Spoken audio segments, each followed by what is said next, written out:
Muy bien, ahora sí nos vamos al tema, la neumonía. Continúa siendo, como dice, una de las enfermedades infecciosas más frecuentes.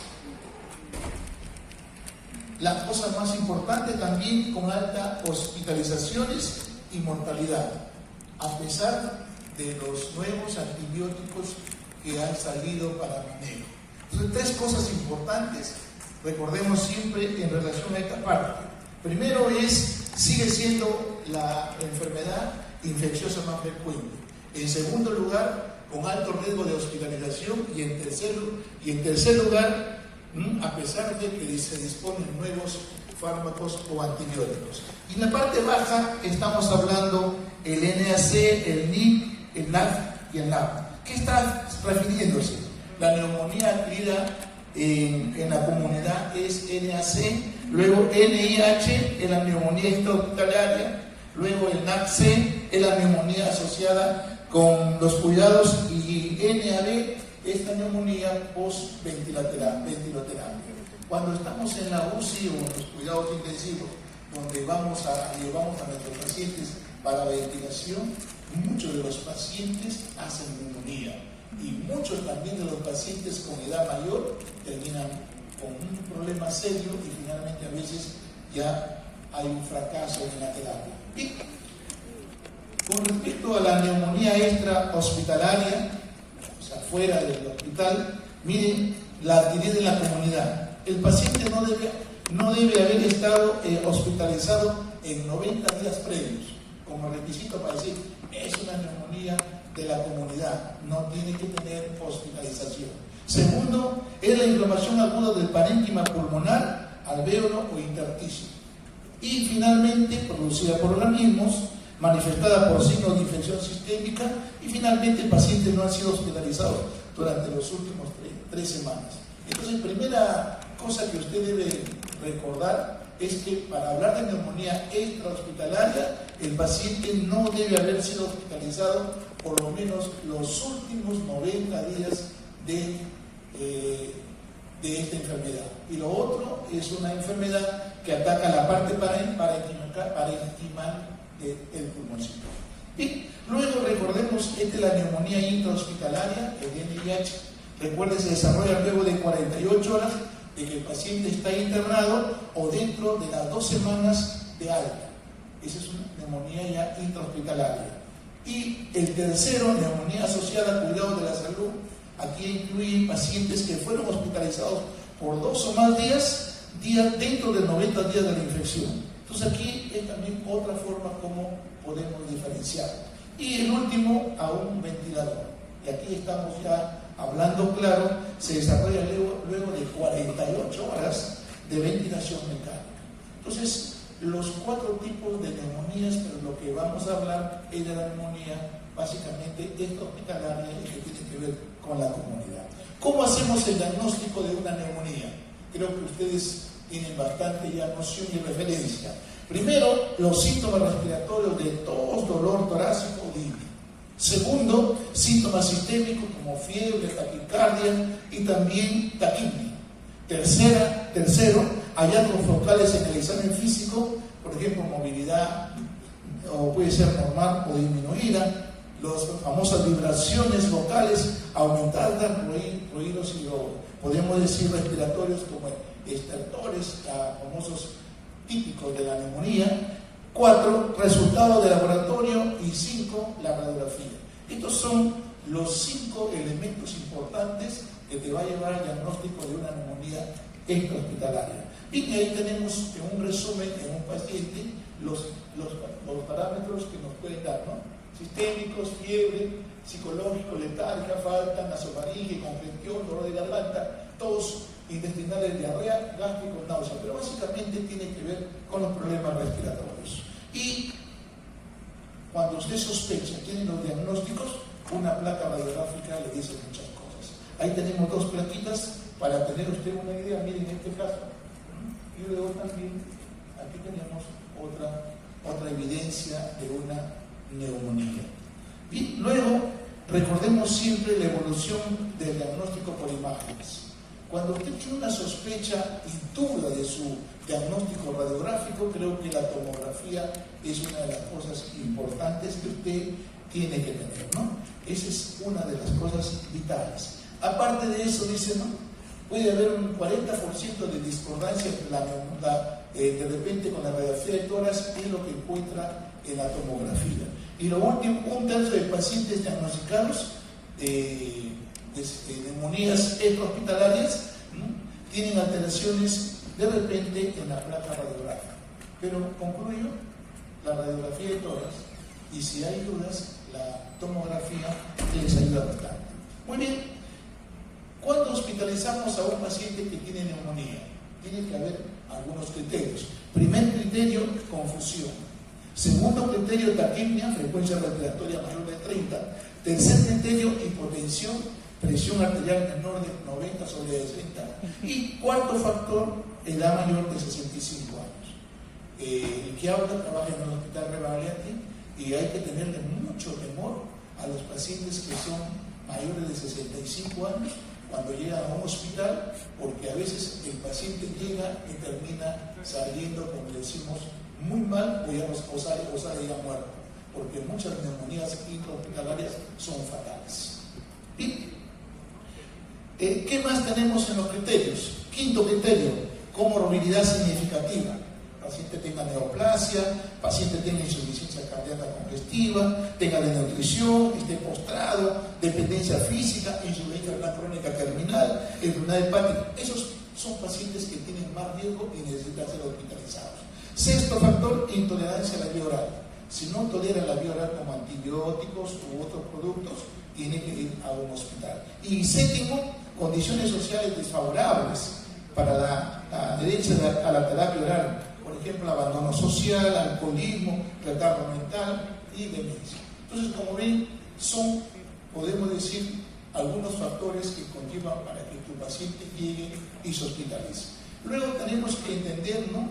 ¿Qué más adicional puede ser responsable para que se pueda hospitalizar su paciente con una neumonía? En primer lugar, la retención nitrogenada. En este caso estamos hablando de urea elevada, mayor de 40 mg por dl. Saturación de la hemoglobina menor del 90% y compromiso radiológico multilobar. Una cosa es una neumonía de un lado y otra cosa es cuando ya abarca doble, ¿no? Luego, criterio de ingreso a la UCI de esos pacientes que se hospitalizan, cuáles son los criterios para que pueda llegar a la UCI. Entonces, la unidad de cuidados intensivos no siempre es fácil llegar porque las camas están ocupadas, pero de todas maneras acá tenemos criterios mayores y criterios menores. Un criterio mayor, por ejemplo, la necesidad de una ventilación mecánica. El paciente está con una saturación de repente menor de 90, está con disnea, entonces tiene que ser entubado y ventilado con un ventilador previa sedación. Otro, el shock séptico y finalmente la insuficiencia renal aguda. Esos son los criterios mayores. Y los criterios menores, al menos 3, frecuencia respiratoria mayor de 30, persistencia del PAFI, ¿no? Menor de 250, confusión, presión arterial menor de 90 sobre 60 y compromiso radiológico multilobar. Entonces, estos son criterios para que tu paciente que empieza con una neumonía en la casa, luego se hospitaliza y finalmente termina la UCI. Entonces son los 3, podemos decir, cómo es que va ingresando. Y estos son los niveles de evidencia que es importante que ustedes lo recuerdan, ¿no? Porque cuando da una terapia médica tiene que ver en qué nivel de evidencia está usando el 1A, el 1B, el 2A y también el otro que tiene que ver con grado de recomendación. Los dos parámetros se tienen que tomar en cuenta para dar la terapia. Y aquí quiero mostrarles el tratamiento que reciben los pacientes. Creo que lo primero que tengo que pensar es en la etiología de una neumonía. Eso es vital. En segundo lugar, la epidemiología, prevalencia de la determinada etiología según el tipo de población y edad. Tercero, antecedentes del paciente. ¿Qué enfermedades previas ha tenido el paciente? Por ejemplo, pacientes oncológicos, con corticoterapia crónica, trasplantados, tuberculosis, etc. Y cuarto, factores de resistencia bacteriana locales. Entonces, estos 4 parámetros son importantes para que decida, ¿y qué tratamiento recibirá mi paciente? Muy bien, mi paciente ya está con diagnóstico de neumonía, con la placa radiográfica confirmada por la tomografía computarizada, ya sabemos qué hacer, entonces todavía antes de llegar al hospital, muy bien, hagamos esto. Bien, luego aquí tenemos la etiología extrahospitalaria e intrahospitalaria. Miren qué diferentes, ¿no? Por ejemplo, Streptococcus pneumoniae, Mycoplasma, Hemófilos influenza, etcétera, y otros.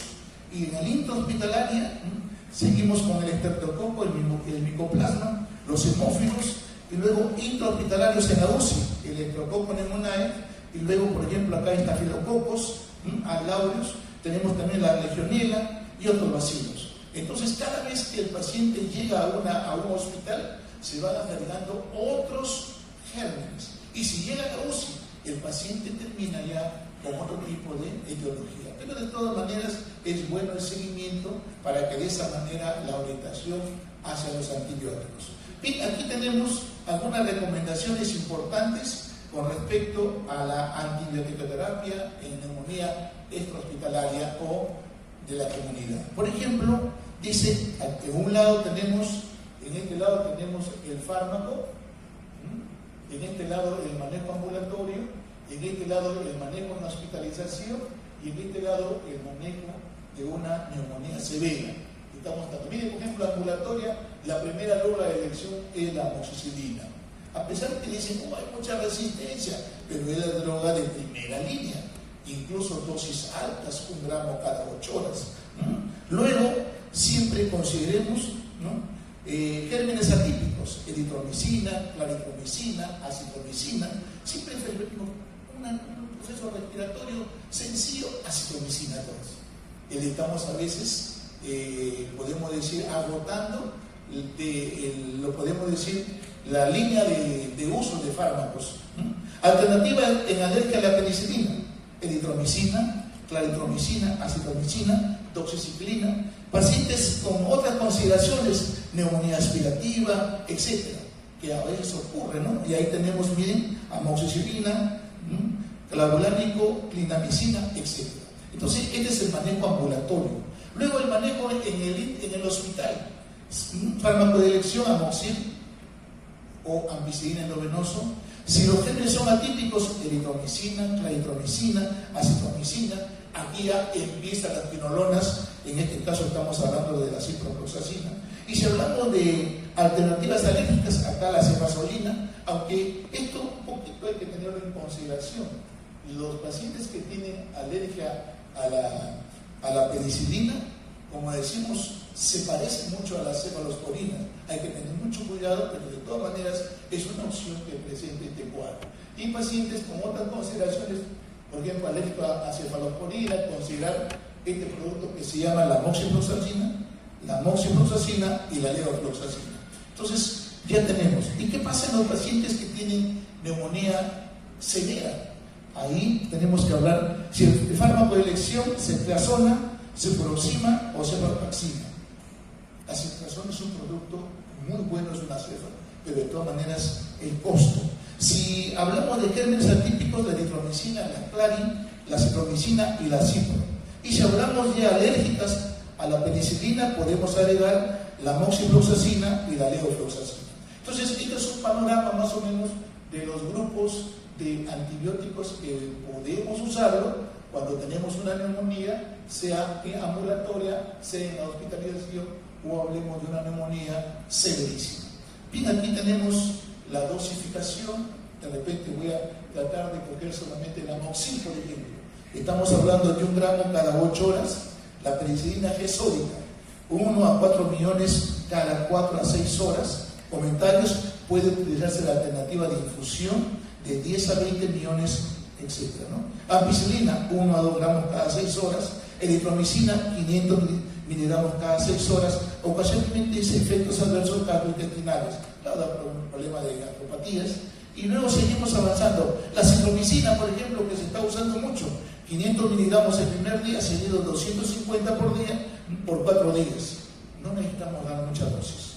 Y otro, por ejemplo, la ciprofloxacina, 400 endovenosos cada 12 horas, y así por el estilo. Este es un esquema que está básicamente, nos ayuda para ver cómo tratamos la neumonía.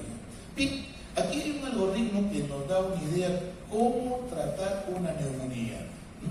El manejo. Por ejemplo, diagnóstico presuntivo de neumonía. Ya tiene las manifestaciones sintomatológicas, le hace su placa radiográfica, tiene una duda, muy bien, una taja. Y luego buscar la etiología, pero aquí no está hablando diagnóstico. Evaluación de criterios de referencia. Por ejemplo, cumple el criterio de referir al hospital, no tiene criterios de tratamiento de antibiótico.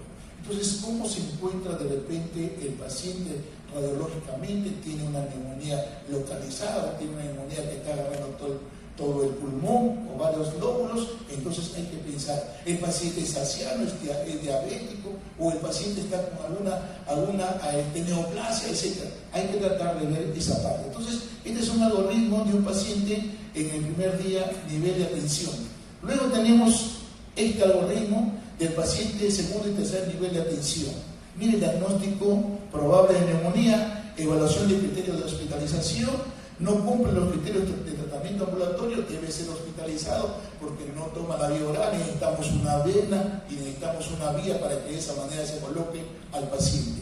Y segundo, tiene criterios de hospitalización, no tiene criterios de UCI, puede todavía ser manejado en una área del hospital que no sea UCI, o tiene criterios para UCI o para hospitalización. Claro, si el paciente está con disnea, está con una saturación de 80% y que el paciente está prácticamente disminuido, necesitamos meterlo a UCI y finalmente intubarlo y de repente ventilarlo. Mientras tanto, se le da la terapia de antibióticos por vía endovenosa.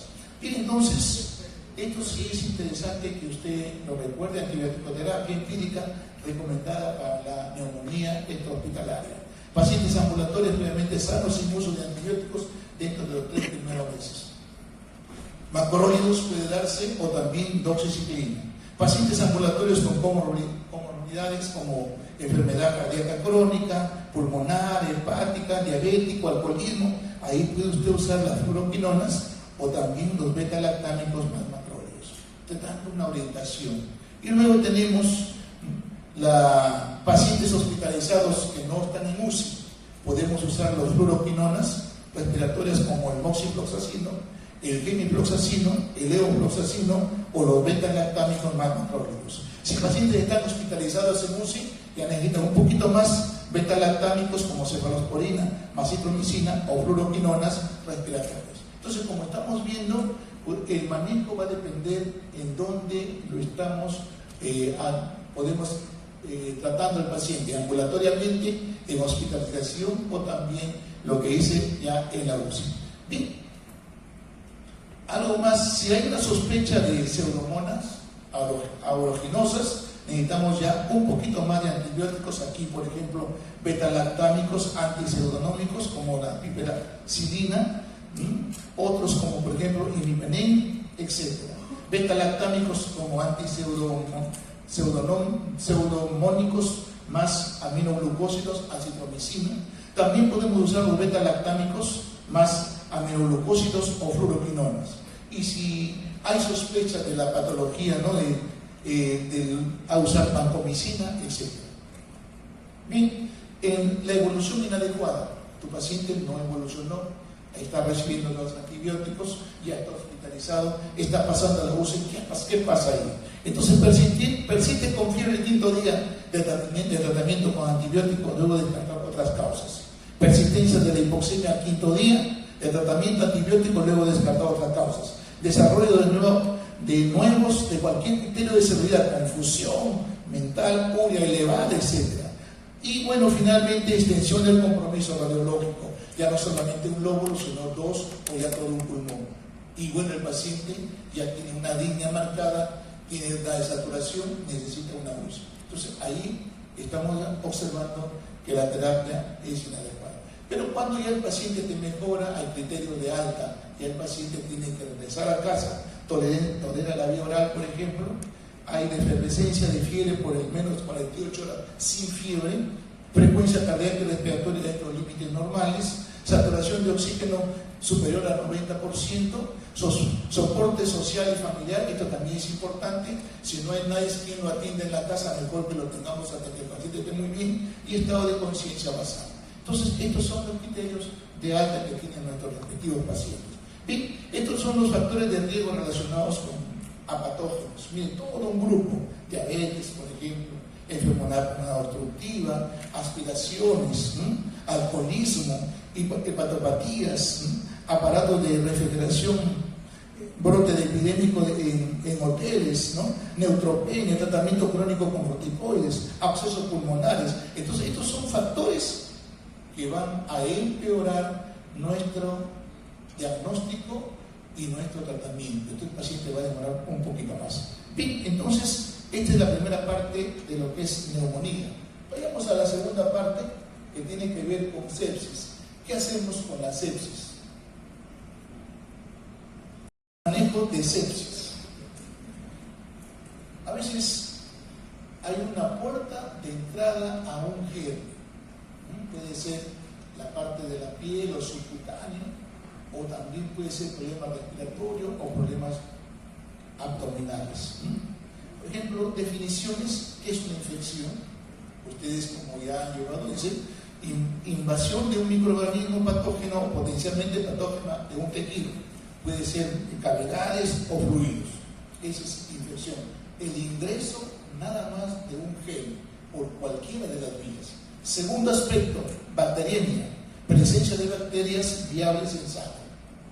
Y disfunción orgánica, cambio agudo en el puntaje total de la escala de SOFA mayor o igual de 2 a causa de la infección. Esta escala SOFA es tan importante porque nos habla del pronóstico y finalmente pues saber cómo vamos a manejar a nuestros pacientes. Sepsis, como definición: disfunción orgánica potencialmente mortal causada por una respuesta anómala a huésped a una infección. Y bueno, la parte más seria es el shock séptico: anormalidades de la circulación celular, anomalías de la circulación celular y del metabolismo son suficientes, profundas como para aumentar la mortalidad. Una de las cosas más frecuentes que se observa en un shock séptico es la vasoplegia con cambios hemodinâmicos. Entonces, no solamente los problemas de disfunción respiratoria, de repente de función renal, sino que el paciente hace vasoplegia y un shock, prácticamente una hipotensión muy marcada. Bien, luego ahí tenemos las definiciones, cómo van avanzando. Miren, de SIR, sepsis, sepsis severa y shock séptico. Entonces son prácticamente la secuencia de que puede ir el paciente empeorando. Y aquí tenemos, por ejemplo, la etiología de la sepsis. En primer lugar, pulmones, 40%. En segundo lugar, intraabdominal, 30%. En tercer lugar, el tracto urinario, 10%. Los tejidos blandos, 5%. Los catéteres intravasculares, 5%. Entonces, todos estos por dónde ingresan. A veces colocamos un catéter central sin todas las medidas de asepsia. Apresurados entramos, quizás porque queremos colocar, pero hay que tomar todas las medidas para que no haya riesgos de infecciones. ¿Y cuánto tiempo debe permanecer un catéter? Esa es también otra de las cosas importantes que usted tiene. Algunos dicen que debe ser 72 horas, pero a veces se mantiene más de una semana. Entonces hay riesgo de infecciones. Y como ven aquí, 5%. Muy bien, esta sería la fisiopatología que tenemos que ver, ¿no? Se detecta antígeno infeccioso, un proantiinflamatorio tipo celular humoral, activación de neutrófilos, monocitos, disfunción endotelial, proceso inflamatorio, liberación de componentes inflamatorios, microtrombosis, luego disminuye el aporte de oxígeno tisular, hay bloqueo de la cadena respiratoria y luego finalmente el síndrome del respiratorio. Entonces todo esto es una secuencia que va empezando por la presencia que ingresó un germen y finalmente se produjo la descompensación. Y luego aquí tenemos, ¿no?, es la respuesta, la sepsis es la respuesta inflamatoria ante una injuria infecciosa. Recuerde siempre, el proceso se inicia cuando los microorganismos son reconocidos por células inmunológicamente activas, principalmente por macrófagos, células, etc. Y ahí tenemos toda la escalera, la secuencia: una infección, un SID, una sepsis, severa sepsis, shock séptico y finalmente muerte. Entonces no olvidemos esta secuencia. Y bueno, estos los componentes del proceso inflamatorio, ya tenemos ahí prácticamente un esquema de lo que puede aparecer. Y luego el síndrome de respuesta inflamatoria, que es una de las cosas que va empeorando, se define como presencia de fiebre, hipotermia, taquicardia, polimia, alteraciones de leucocitos, etc. Y tenemos prácticamente toda esa secuencia. Y definición de hecho séptico. Este es un cuadrito que me resume. Ahí tenemos, por ejemplo, sepsis, a pesar de la resucitación adecuada con líquidos, necesidad de utilizar vasopresores. Vasopresores para mantener una presión arterial mayor o igual de 65 milímetros de mercurio. Entonces no olvidemos que dentro de los vasopresores, ¿qué estamos usando? A nosotros nos gusta usar la noradrenalina. Ya la dopamina ha cambiado de oportunidad. Probablemente se usa en pediatría, pero en adultos empezamos con la noradrenalina. Aparte de eso, podemos agregar también otros productos, como en este caso sería la vasopresina. Pero de todas maneras es importante.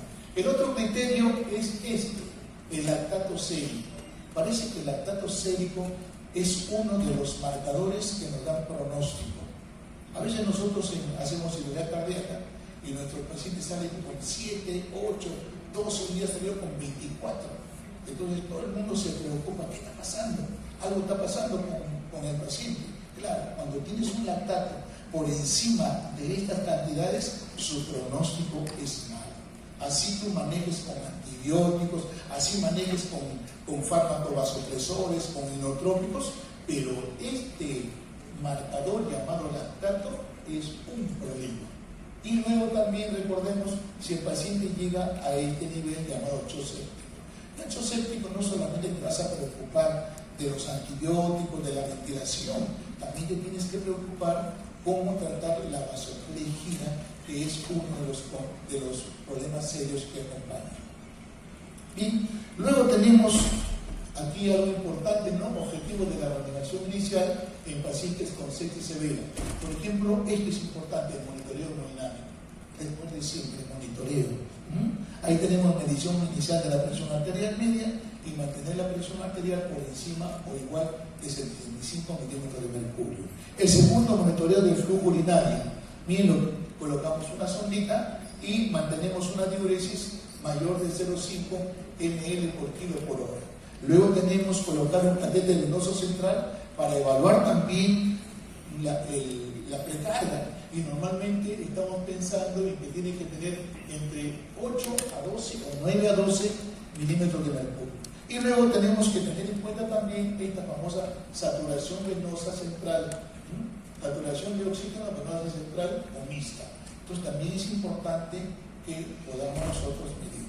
Para esto, para tratar de medir esto, necesitamos ser más invasivos y más agresivos. Tenemos que colocar un catéter venoso central o también colocar un catéter sonazo.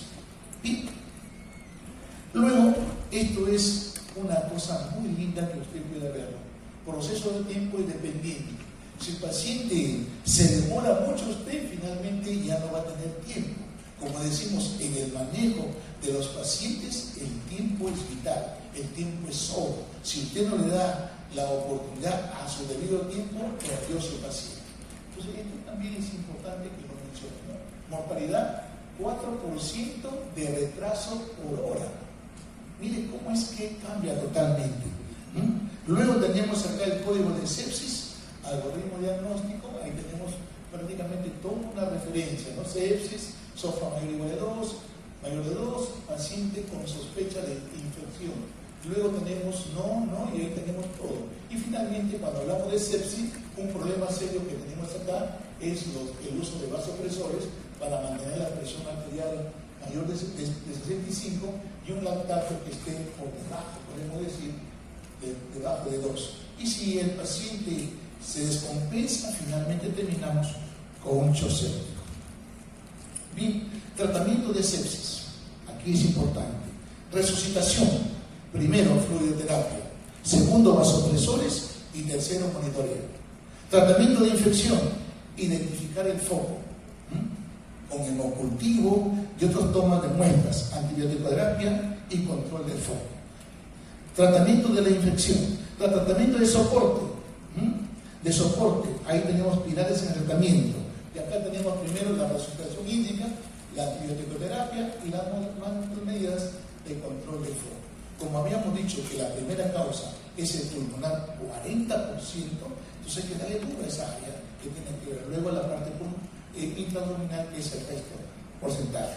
Bien, manejo inicial entonces, reanimación inicial, detención sistémica de sepsis y mejora de rendimiento, diagnóstico, tratamiento antibiótico, control de la fuente y prevención de las infecciones.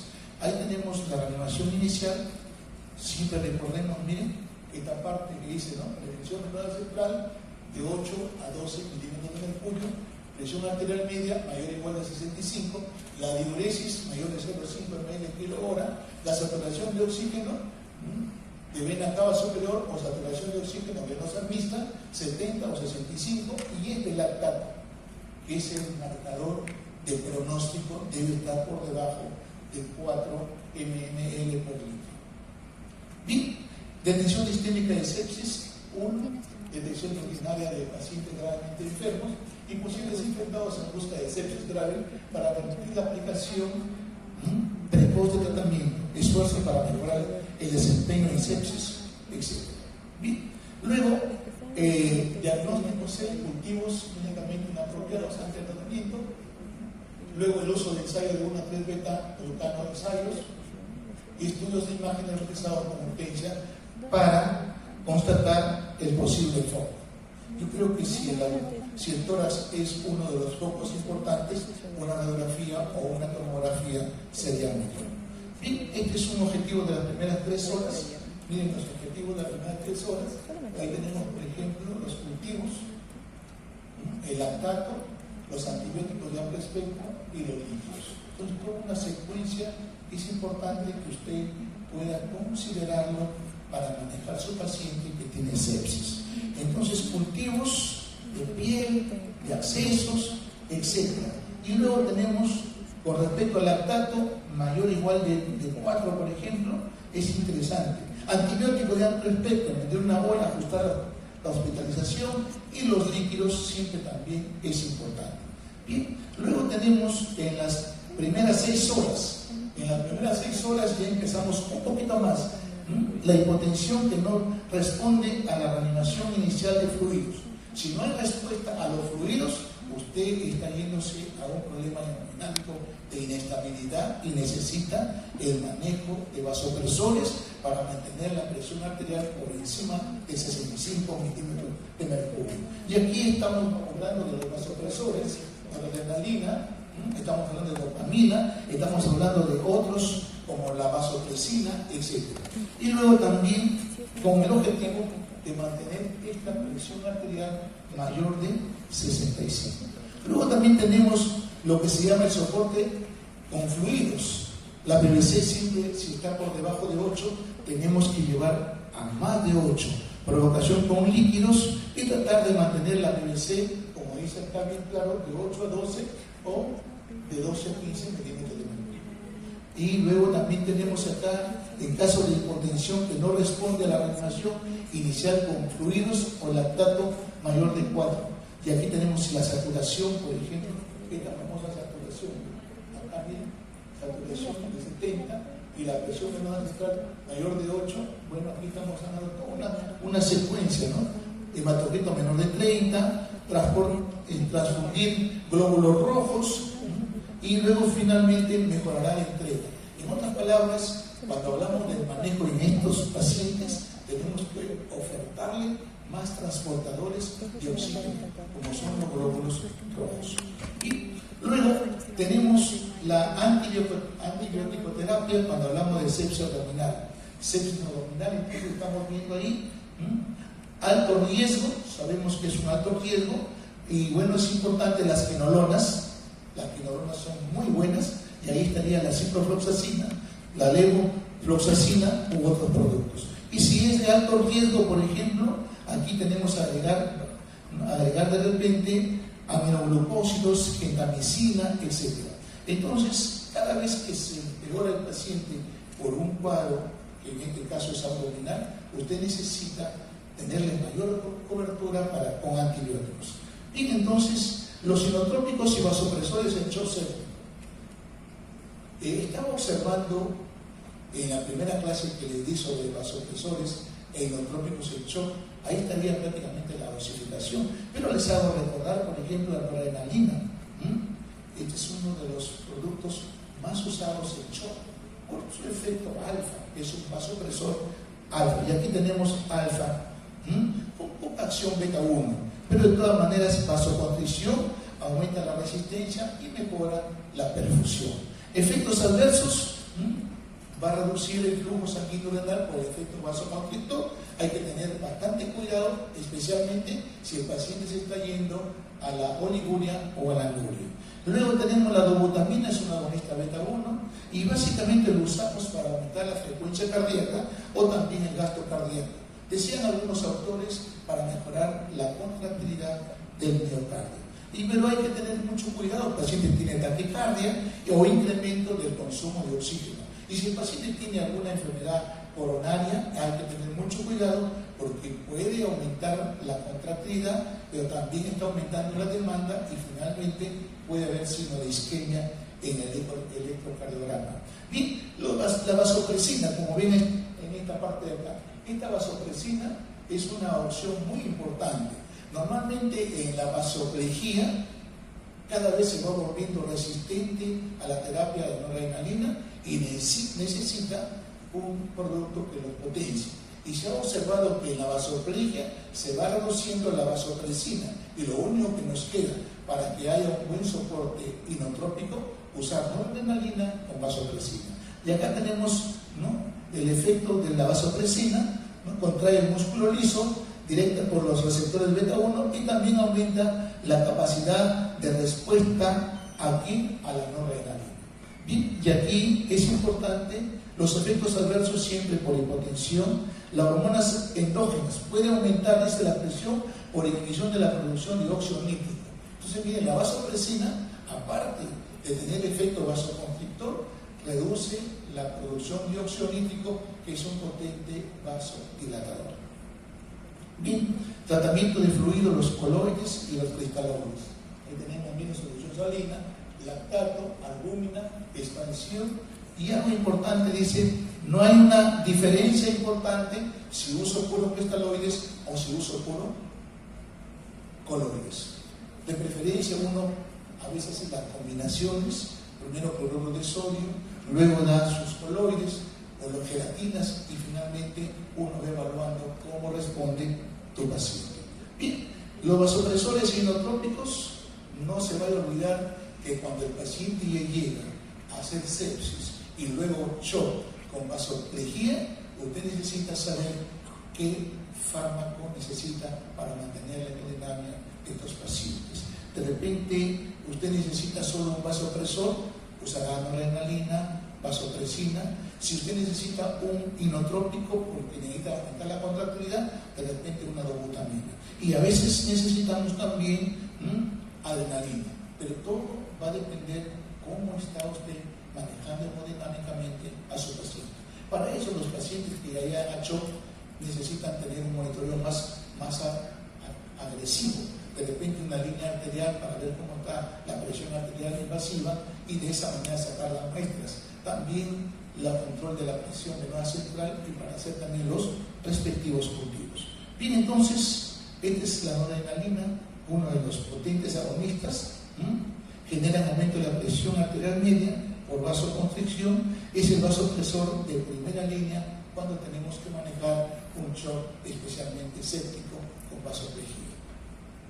Luego tenemos la vasopresina, que es la otra opción, hormona P que es sintetizada en el hipotálamo, luego transportada a la neurohipófisis.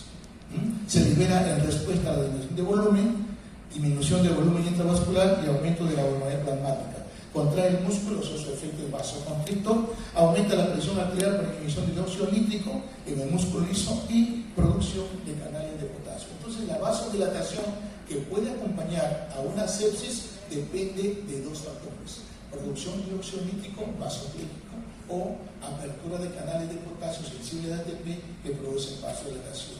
Cuando yo quiero manejar esta acción, estos dos factores, la vasopresina es la opción que tengo para manejarlos.